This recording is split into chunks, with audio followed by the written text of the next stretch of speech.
Bibi kanikataza kutupa chakula, unajua ni mwenye ndo napendaga chakula, unajua na pale ninapopendeza kununua vitumbua, wakileta pizza na vichombeza ndo vibonge tunakuwa zeshuzi miswagi mchoyo kumbe walitaka pesa nikawapa msolo. I wonder.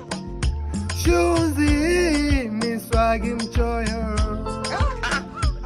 wapenda chakula wengi niliwapa msolo. Si bora nikalishe mbuzi mbuzi mbuzi, chakula nikalishe mbuzi mbuzi mbuzi, matikiti nikalishe mbuzi mbuzi mbuzi, shea yangu nikalishe mbuzi mbuzi mbuzi, nina njaa nikale kidogo. Udo ba kayo?